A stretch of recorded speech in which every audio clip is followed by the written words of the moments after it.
Bener Bu, di kualinya ada cadangan.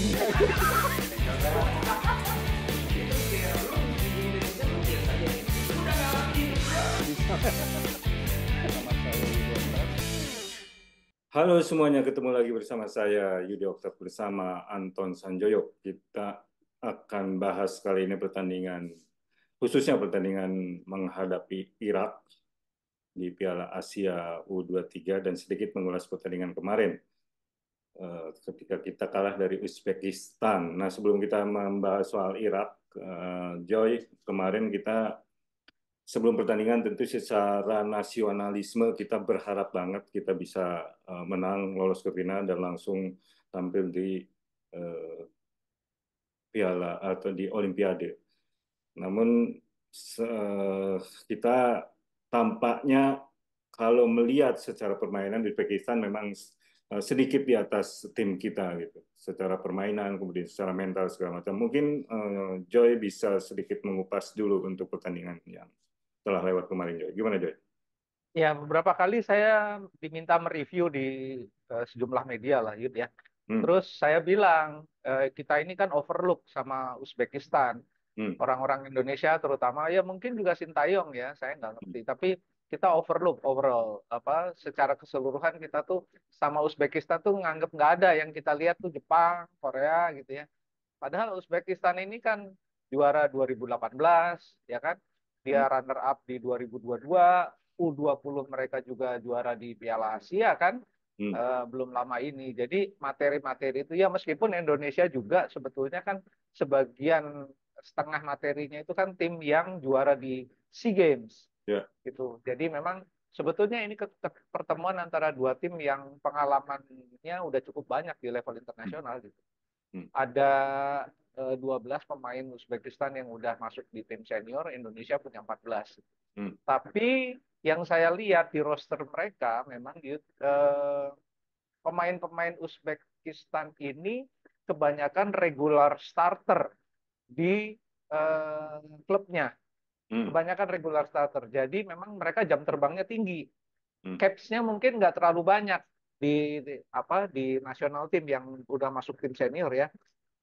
Lebih banyak si main Indonesia lah, siapa itu hmm, Pratama Arhan itu yang paling banyak kalau nggak salah. hmm, Tapi rata-rata mereka regular starter. Jadi di klub-klub di Rusia, klub-klub di Uzbek, klub di Prancis, ada beberapa orang di Eropa juga gitu. Jadi ini sebetulnya memang lawan yang tangguh banget gitu. Dan mereka tryoutnya aja di Amerika Latin, Yud, bukan di hmm, bukan di negara-negara Arab gitu. Mereka tryoutnya di biangnya bola gitu. Jadi memang mereka cari lawan yang di atas mereka kan kalau tryout.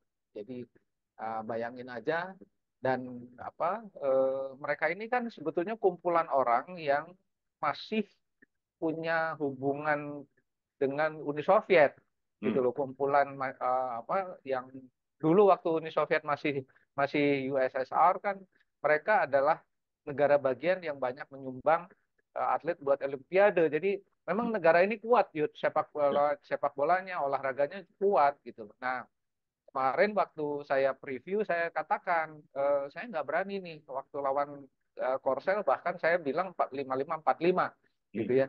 Lawan ini saya paling banter 50-50 lawan Uzbek. hmm, Ternyata kan memang benar. hmm, Level permainan mereka kalau Yudi bilang tadi sedikit di atas Indonesia, menurut saya agak banyak tuh, Yud. hmm, hmm, Agak ya, banyak. hmm, Kenapa? Karena dari awal tuh mereka melakukan pressure yang luar biasa sampai pemain-pemain sekelas Ivar, Marcelino, siapalah you name it di tim Indonesia ini nggak punya solusi gitu loh. Sampai-sampai kemudian juga kan dalam tanda kutip putus asa gitu ya Rizky Ridho sampai sampai kena kartu merah itu menurut saya akumulasi dari keputusasaan itu. Tapi memang yang kita lihat lah ya bareng-bareng itu hampir di seluruh pertandingan, terutama di babak pertama, eh, kan tekanan besar yang diterima tim Indonesia ini nggak pernah punya solusi. hmm, Sesekali aja bisa masuk ke wilayah pertahanannya Uzbek, hmm, sesekali ada berbahaya lah gitu. Tapi benar-benar tidak benar-benar mengancam. Nah ini yang saya lihat kalau Indonesia yang biasanya main ofensif ketemu tim yang lebih dominan, ternyata nggak punya solusi. ya, Nah, ini yang mungkin harus di apa? dipecahkan sebelum melawan Irak. Hmm. Karena Irak itu memang tidak sedeterminasinya tidak seperti Uzbek. Kecepatannya juga tidak seperti Uzbek. Tapi cara mainnya itu hampir sama, Yud. Pola mainnya pun hampir sama. 4-3-2-1. Gitu loh. Jadi mereka ini balance. Kalau Indonesia kan lebih condong menyerang. Dengan 3-4-2-1 atau 3-4-3. Itu kan ofensif banget. Gitu. Nah, apakah Sintayong menyiapkan juga pola yang balance, misalnya dengan 4 pemain bertahan yang sejajar? Kan itu yang paling umum ya, formasi pengembangan dari 4-2-2, 4-4-2 gitu loh. Kan yang sekarang ini menurut saya sangat ofensif dan itu efektif kalau ketemu tim seperti Australia yang kemarin, Yordania gitu ya, atau melawan Korea yang jauh dari tim seniornya itu efektif. Tapi kalau melawan Uzbek, saya rasa ya kemarin kelihatan hasilnya melawan Irak menurut saya juga nggak akan efektif. Nah ini yang barangkali perlu ada pemikiran ulang dari Sintayong. Saya nggak ngerti apa dia eh, bisa menerapkan pola yang lebih seimbang. Karena kalau pola yang ofensif itu bisa saja dengan catatan memang resiko untuk kembali tertekan karena kan kalau dengan 3-4-2-1 itu kan cenderung kurang pemain di lini tengah, Yud. Jadi si Uzbek ini kan dengan 4-3-2-1 itu dia punya 5 gelandang sebetulnya. Yang 2 utility di depan nyerang, yang 3 utility di belakang bertahan gitu loh. Nah, Indonesia ini hampir semuanya tipikalnya nyerang. Nah, ini kalau kehilangan bola ini seperti persis sebetulnya seperti ketika menghadapi Uzbek ya. Kalau kehilangan bola tuh langsung tertekan di perimeter pertahanan. Ini yang menurut saya kenapa Indonesia nggak bisa keluar dari tekanan karena tidak ada satu leader di lini tengah yang bisa keep bola, nggak bisa keeping bola, nggak usah jauh-jauh kayak Leo Messi lah, kayak Paul Pogba gitu ya, misalnya, yang nomor dia posisinya kan nomor punggung 6 sama 8 gitu, yang box to box di lini tengah Indonesia kan nggak punya yuk, yang bisa menjadi solusi kalau misalnya mendapatkan bola kan dialirkan ke dia dulu, dia dia delay dulu, kemudian dia nunggu teman-temannya naik kan supaya Indonesia punya kesempatan melakukan serangan. Nah ini Indonesia nggak punya nih pemain yang model seperti itu gitu loh. Nah apakah ini akan menjadi persoalan dan bisa diselesaikan atau malah menjadi masalah karena kan si Rizky Ridho nggak bisa main. Ya. Kalau Rizky nggak bisa main, rasanya sih Ivar kayaknya akan ditarik ke posisi center back, ya kan? Kalau Ivar ditarik, siapa yang akan dampingi Marcelino di tengah untuk jadi double pivot? Karena double pivot ini menurut saya kunci dari permainan Sintayong. Ya, kalau dapat bola dua-duanya naik, kalau kehilangan bola dua-duanya turun. Posisi Ivar sendiri gimana kondisinya kalau misalkan itu diambil solusinya oleh Sintayong? Jadi kalau saya lihat dari cara mainnya Ivar, memang dia kira-kira bisa lah. Ini juga masih bayangan ya. Dia kira-kira dia bisa. Karena kan saya inget tuh dulu Philip Cocu, inget nggak? Cocu itu kan sebetulnya posisinya di tengah, Ya, gitu betul. loh. Tapi ketika center back mereka absen, Cocu ditaruh di center back gitu loh. Itu menurut saya lebih karena juga mungkin dia punya pengalaman ya. Ya. Dan cara mainnya antara center back dengan gelandang bertahan atau gelandang serang itu kurang lebih sama lah gitu kira-kira. Jadi karena kalau Ivar ditarik ke belakang, kalau nih ya, kan masih ada Hubner gitu loh. Kalau Hubner bisa berpasangan dengan Marcelino di double pivot, rasanya sih solusi di lini belakang selesai gitu loh. Nah, ini yang mungkin akan menjadi jalan keluar ya bagi absennya Rizky gitu loh. Karena kan di depan kan Rafael udah bisa main, Yud. Ya. Jadi rasanya sih di depan nggak terlalu pusing, kecuali memang barangkali butuh penyesuaian siapa yang akan menggantikan posisi VAR, itu menyesuaikan dengan Marcelino dan pergerakannya Rafael yang rada-rada susah ditebak gitu loh. Dia kan memang rada-rada liar gerakannya, cuma gerakan Rafael itu seringkali membuat pusing pemain belakang juga, asal jangan buat pusing temennya aja kan gitu. Ya. Jadi rasanya sih bisa karena kan Rafael lebih banyak mainnya tuh sebetulnya dia mainnya suka agak ke kiri gitu kan. Ya. Nah, kadang-kadang yang masuk itu Witan, yang masuk ke posisi nomor 9 itu Witan, kalau nggak Marcelino gitu. Jadi sebetulnya ruang yang dibuka sama Rafael ini cukup untuk bermanuver pemain lain yang mau masuk ke kotak penalti, sebetulnya sih itu. Oke, Joy. Irak itu kan di pertandingan pertama dia kalah dari Thailand. Menang lawan Tajikistan, kemudian lawan Arab Saudi, tapi melawan tim dari Asia Tenggara, dia kalah dari Thailand, Thailand. kemudian menang lawan Vietnam. Artinya, saya yakin pelatih mereka itu betul-betul sudah cukup memahami gaya permainan dari tim-tim Asia Tenggara, termasuk kita pasti dia akan sangat memperhatikan. Gimana tuh Joy kondisinya? Artinya dia punya pengalaman menghadapi dua tim dari Asia Tenggara. Sekarang saatnya menghadapi kita gitu. Kalau saya sih membacanya tim ini memang nggak sesolid yang kita Indonesia hadapi sebelumnya. Ya. Terutama kalau kita bicara Uzbekistan. Hmm. Jadi rasanya sih kalau bicara peluang melawan lawan apa Irak harusnya sih lebih gede daripada peluang menang lawan Uzbekistan gitu Ya. loh. Cuma memang sekali lagi harus kita ingatkan bahwa memang masih ada kesempatan kalau kalah lawan Irak kan akan lawan lawan dari Afrika ya, Ya. Guinea, dan Guinea juga bagus gitu loh. Saya lihat beberapa cuplikan pertandingan mereka ternyata ya khas Afrika ya, mainnya memang mainnya agak direct tapi menurut aku kekuatan fisiknya itu jadi sangat menonjol pemain-pemain Afrika. Larinya juga kencang gitu. Memang tidak. Sekali lagi memang Uzbekistan ini yang paling mungkin yang paling tinggi yang pernah dihadapi levelnya ya, yang dihadapi U23 Indonesia.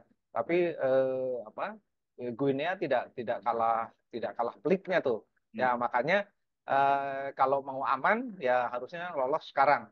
Ya. Menang lawan Irak dan bisa mengantungi tiket langsung ke Paris lewat posisi 3 Asia Hmm. gitu. Jadi jangan lagi ada playoff melawan wakil dari Afrika, bisa lebih berat lagi tuh dan pressure-nya bebannya lebih berat lagi. Nah, saya khawatir semakin tertunda untuk ke Paris, semakin berat beban anak-anak muda ini untuk bisa memenuhi ekspektasi masyarakat.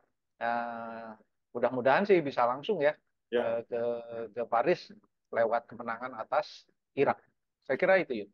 Oke Joy, sebelum pertandingan melawan Korea Selatan kita sempat bahas mental block di tim kita itu tampaknya sudah mulai hilang gitu, artinya rasa kepercayaan diri sudah mulai sangat tinggi. Tetapi ketika menghadapi tim yang kualitasnya di atas tim kita, khususnya Uzbekistan, rasanya kelihatan gitu ada rasa percaya diri atau itu mulai kelihatan lagi gitu jadi apalagi ketika sulit menghasilkan gol kemudian ada gol yang dianulir segala macam terlihat drop apalagi sudah kemasukan gitu itu gimana saya hanya khawatir jangan sampai kejadian lagi ketika menghadapi Irak. Walaupun Irak mungkin secara hitung-hitungan kita bisa menang, tetapi di saat kita kesulitan misalkan mencetak gol atau ada hal-hal yang kurang mengenakan di lapangan bagi tim kita, justru itu bisa menghancurkan lagi mental kita.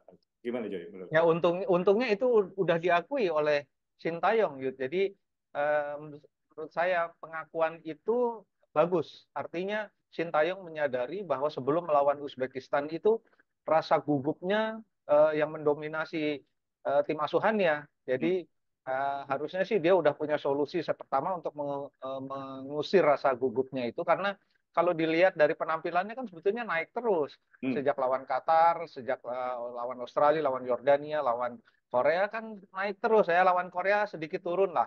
Tapi menurut saya itu bukan alasan untuk kemudian melawan Uzbekistan harus takut gitu loh. Mungkin ini kan kalau saya sih menduga ya masih dugaan gitu loh. Karena kan memang euforianya ketika mengalahkan Korea Selatan itu kan di dalam negeri luar biasa kan Ya. gitu loh. Sampai televisi-televisi, media sosial itu sampai mendatangi rumah keluarga-keluarga pemain, live dan segala macam. Jadi menurut saya justru itu kontraproduktif kayak gitu tuh. Dan Ya. itu membuat waduh, ini orang sekampung saya berharap Indonesia menang. Bapak Ibu saya sudah berharap sekali kan. Itu kemudian menurut saya karena di cabang olahraga lain hal seperti itu sering terjadi Yud. Hmm.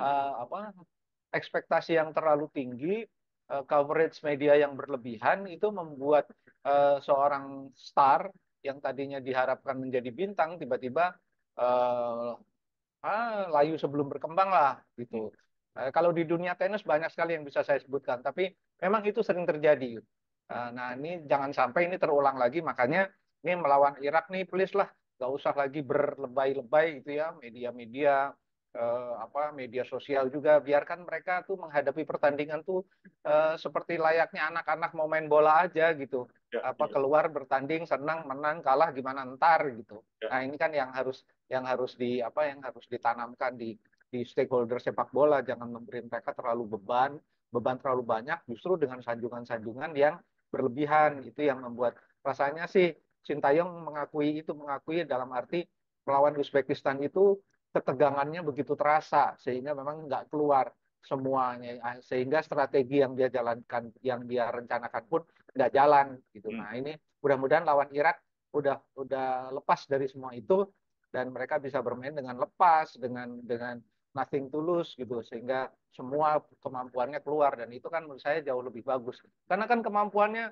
lawan Yordania aja bisa menang 4 gol gitu kan, harusnya kan ya kemampuannya harusnya di atas itulah kalau melawan Irak, karena ini kan sudah menentukan Ya. apakah Indonesia bisa langsung ke Paris atau enggak itu ya.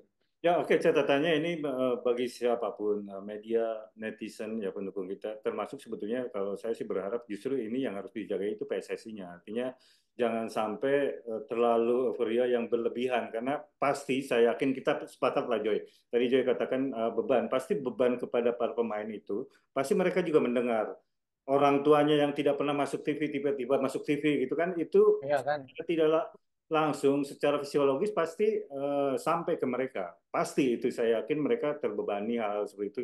Jadi jangan sampai hal-hal kecil yang remeh-temeh yang tidak ada hubungannya dengan teknis di lapangan itu mengganggu mereka. Jadi ya kita sepakat lah berharap banget please untuk terutama ya kayak kemarin juga nonton bareng saya ngelihat postingan di sosial media ada nobar tapi foto-fotonya itu para pejabat kepala daerah gitu bukan nggak Ya lepas itu berlebihan gitu. orang-orang yang ya itulah orang-orang yang numpang tenar lewat penampilan anak-anak muda ini kan menurut saya ya memalukan lah gitu loh. Apa yang berdarah-darah di lapangan ini Marcelino Ferdinand, Rizky Ridho yang numpang tenar nih orang-orang yang nggak pernah punya kontribusi apa-apa terhadap sepak bola kan. Ya ini nggak, jangan gitu-gitu amat lah gitu loh, maksudnya ya tahu diri lah gitu. Cuma memang ini kan kita hanya bisa mengimbau ya, Ya. syukur-syukur didengar, enggak juga keterlaluan gitu. Ya, termasuk kemarin juga kan sebelum pertandingan ada tiba-tiba meledak itu agak viral tuh sebetulnya apa bonus 23 M dari para pengusaha itu menurut saya sih agak Ya. mengganggu juga kalau sebelum pertandingan sih pasti ada suka tidak suka besar kecil pasti mempengaruhi mental mereka gitu itu ya Hmm. menurut saya sih Jangan jangan jangan sampai wah mereka tahu wah kita udah dapat bonus ini, udah pekerjaan udah selesai, mereka udah mau mikir mau liburan kemana ya kan dengan uang bonusnya kan. Ya memang memang bener lah, pasti justru itu kontraproduktif. Oke Joy, balik lagi ke Irak ini. Irak bagaimanapun kita menghadapi tim Timur Tengah walaupun kita mengalahkan Jordan, kita kalah dari Qatar. Artinya bahwa pasti selalu tidak mudah sebetulnya menghadapi tim-tim Timur Tengah itu karena mereka juga sama kondisinya, mereka juga pasti mengejar untuk lolos langsung ke Olimpiade. Walaupun kualitas mungkin kita bisa analisa kita bisa menang, tetapi di lapangan saya agak khawatir hal-hal yang tadi kita bicarakan yang di luar lapangan itu bisa mengganggu mereka terjadi kembali gitu loh.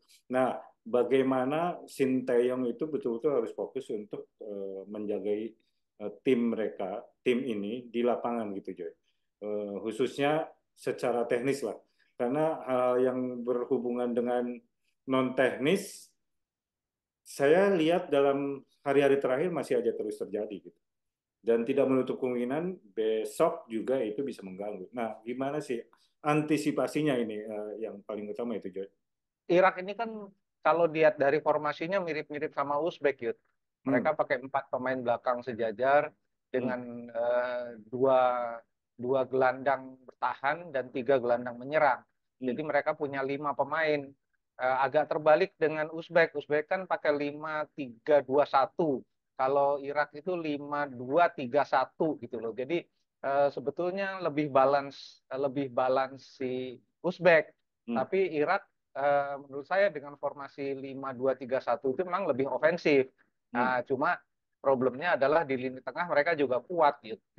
Kemarin Jepang juga kan baru bisa bobol tuh setelah benar-benar di press dengan kenceng gitu ya. Nah, ini kualitasnya kualitas Jepang yang ngepres gitu. Nah, kualitas Indonesia masih harus kita tunggu. Apakah dengan pressure yang biasa mereka berikan untuk tim-tim yang mereka dominasi bisa berjalan baik melawan Irak? Karena mereka biasanya memang memenangi pertarungan itu di lini tengah. Lini tengah mereka termasuk solid.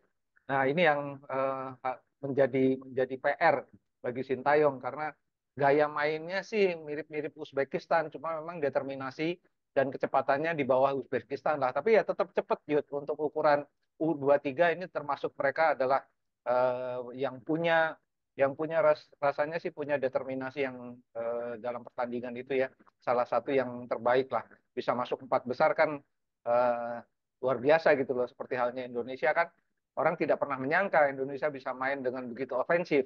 Nah, ini juga menurut saya Irak ini lawan yang sepadan lah untuk Indonesia. Tapi mengingat semua elemennya, saya sih tetap punya harapan Indonesia bisa kans menangnya bisa 5-5 4-5 lah. Kalau enggak ya apa kalau 50-50 sih enggak, saya tetap menjagokan Indonesia dengan syarat memang memang mainnya harus lepas.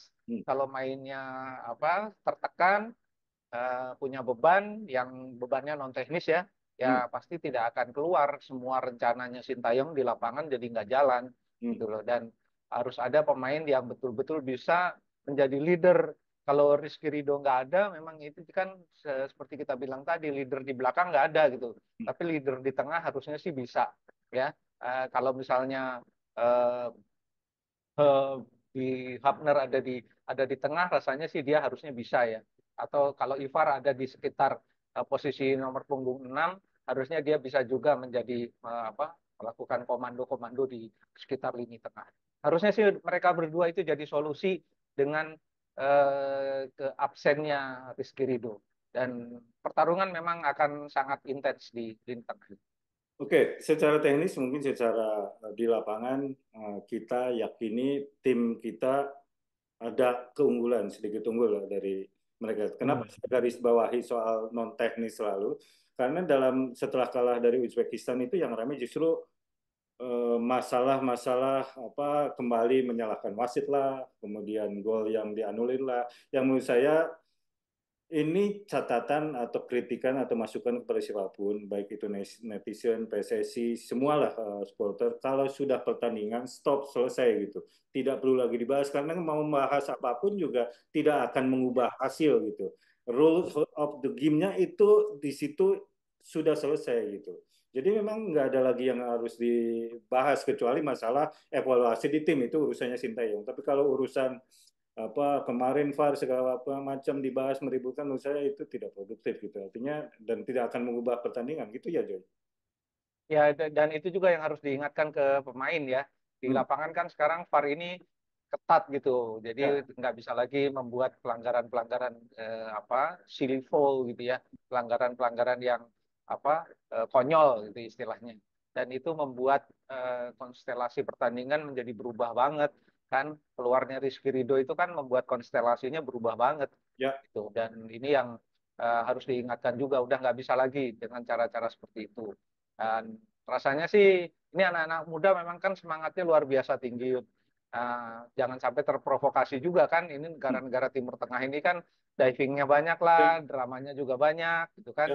Nah, ini sementara ya saya salut sebetulnya dengan pemain-pemain Indonesia itu. Ya ada drama tapi nggak kayak teman-teman dari pemain dari Jasirah itulah ya, Jasirah Gurun Pasir itu kan memang ya karena ada role modelnya kan di dunia tuh tontonan dunia itu kan sekarang penuh dengan diving yang disenggol sedikit aja kayaknya udah ditabrak tronton gitu kan. Nah ini ya, harusnya sih VAR masuk ke wilayah itu tapi mungkin next stage lah ya. VAR kan sekarang cuma hal-hal yang terbatas ya, gol, kartu merah, gitu-gitulah. Nggak ya apa, soal diving ini kan mereka tidak terlalu intens untuk dibahas dalam VAR. Itu kira-kira. Ya, catatannya tadi untuk para pemain, semoga memang hal-hal yang terkadang permisif di Liga kita, Liga Indonesia, seperti ya Rizky Ridho. Wasit itu kan cukup lama menganalisa dan memutuskan, kelihatan sekali ada unsur kesengajaan untuk melukai gitu, walaupun sangat Ya, tipis gitu, tapi terlihat pergerakan kakinya dan itu tidak ada ampun, itu langsung ya. kartu merah dan itu yang harus dihadapi, artinya jangan sampai terjadi hal seperti itu karena mungkin Joy juga bisa katakan bahwa karena mungkin mereka tekanan bagaimana di lapangan sulit untuk melakukan penetrasi, sulit mengontrol permainan sehingga munculnya itu adalah emosi yang tidak terkontrol gitu dan akhirnya Ya, memang ledakan emosi lah. ya Gitu. betul. Oke, sedikit kembali ke sektor belakang Joy. Kalau tadi Rizky digantikan Ivar dan salah satu catatannya adalah di Piala Asia U23 ini sudah terjadi 3 on goal dan tiga-tiganya adalah pemain Indonesia. Hmm. Habnar lawan Jordan, kemudian Komang Teguh Korea, sama Pratama Arhan lawan Uzbek. Gitu. Artinya ini sebuah catatan yang nggak tahu nih, mungkin Joy punya komentar khusus untuk di sektor belakang ini atau mengomentari soal on goal ini yang tiga-tiganya adalah pemain kita. Gitu. Ya, kalau on goal saya melihat itu hal yang wajar aja gitu. Hmm. Karena memang kan Indonesia mendapatkan tekanan yang luar biasa ya. Siapapun bisa bikin salah. Hmm. Dan kesalahan itu menurut saya kesalahan yang wajar saja dalam konteks bahwa Indonesia bertahan demikian mati-matian dan pertandingan yang begitu intens siapapun bisa bikin on goal gitu Hmm. loh. Jadi ya menurut saya memang yang perlu mungkin ya dari on goal itu yang perlu dievaluasi adalah bagaimana bertahan lebih eh, clear, Hmm. lebih apa ya, lebih lugas, Hmm. menghalau bola, melakukan clearance itu jauh-jauh lah dari kotak kiper. Itu goalkeeper box itu kan yang paling berbahaya sebetulnya. Oleh sebab itu kan kiper betul-betul dilindungi di goalkeeper box itu. Hmm. Cuma kalau misalnya tekanannya sudah sampai di situ ya pilihannya kalau nggak clearance yang benar-benar bersih, kalau Hmm. enggak ya yang meleset sedikit masuk gawang sendiri gitu. Yang dilakukan Pratama Arhan kan dia sebetulnya ingin header ke tiang jauh kan, dia ingin buang bola gitu, malah justru masuk. Tapi ya itu bukan salah dia lah. Semua Ya. orang bisa melakukan kesalahan seperti itu. Jadi ya harusnya sih bisa clearance ball itu di luar goalkeeper box. Dan itu yang pasti sudah diantisipasi juga oleh Sintayong gimana supaya tidak terjadi lagi on goal sehingga kemudian kan on goal itu sebetulnya ya tuh udah kalau itu udah 50-50 siapa yang bisa bikin gol aja kalau udah di deket di box itu kan Yud. Kalau misalnya bisa dihalonya di sekitar kotak penalti, belum di dalam boxnya kiper, itu kemungkinan untuk terjadinya on goal kan sedikit gitu. Jadi ya lebih lebih lugas aja dalam dalam clearance di sekitar kotak penalti. Itu Yud. Oke, Joyce, kita secara keseluruhan kita yakin dan harus yakin tim ini bisa menang untuk lolos ke Olimpiade. Walaupun memang masih ada jalan, kalaupun kalah, tetapi kita berharap di sini selesai perjalanannya untuk bisa lolos langsung gitu ke Olimpiade ke Paris. Tetapi dengan catatan-catatan tentu saya sangat berharap jangan menganggap enteng juga Irak karena bagaimanapun Irak tetap lawan yang menurut saya sih sepadan gitu walaupun di beberapa sisi kita unggul tetapi mereka juga tetap adalah tim yang juga mengejar target yang sama lolos ke Olimpiade artinya mental Ya, atau spirit mereka juga akan sama gitu dan ketika pasti. di lapangan pasti siapa yang lebih tenang kalau sekarang siapa yang lebih bisa mengontrol permainan menurut saya itu yang bisa unggul. Ya bisa lebih main lepas, Ya, betul. nggak terbebani. Kalau media-media Irak lebih dewasa, rasanya mereka punya keuntungan itu kan media-media kita ya dengan segala maaf terlalu membesar-besarkan lah, terlalu glorifikasi tim ini gitu loh. Sayang kalau di tengah jalan kemudian menjadi kontraproduktif karena glorifikasi yang berlebihan. Jadi kita berharap sih anak-anak itu keluar ke lapangan dengan tekad satu, memang menang tanpa ada beban apa-apa, main dengan gembira seperti ketika melawan Jordania, melawan Korea, main dengan lepas sehingga semua kemampuannya bisa kelihatan. Kan enak banget kalau lihat Witan bisa bikin gol kayak gitu lagi kan, Strike bisa bikin gol yang cantik lagi kan. Wah, itulah kalau mau berpesta setelah kita masuk ke Olimpiade silahkan. Itu Oke, aja ya. oke. Satu hal yang menarik adalah sebelum kita tutup, wasit yang akan memimpin adalah Majid Shahramni. Ini wasit asal Arab Saudi yang memimpin pertandingan kita melawan Australia. Apakah dia akan Oke.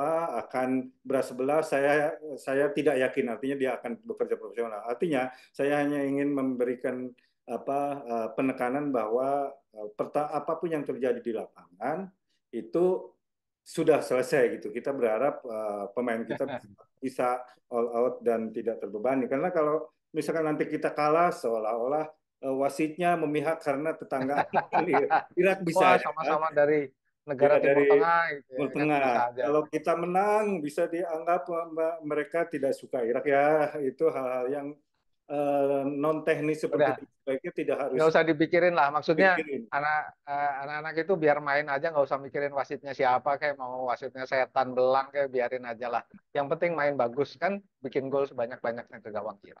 Ya, itu. Jadi tolong netizen, media jangan dikompor-kompori karena sudah mulai ada yang ngompor-ngompori hal-hal seperti itu. Wasitnya dari Arab. Wah, ya enggak juga gitu. Kita juga lawan Korea Selatan bisa menang gitu ketika wasitnya. Lawan Australia menang lawan saat dipimpin oleh wasit. Oke, Joy, ada Oke, lagi yang mau disampaikan? udah itu aja. Oke, terima Siap. kasih Om Joy. Sampai ketemu lagi. Salam olahraga. Thank you.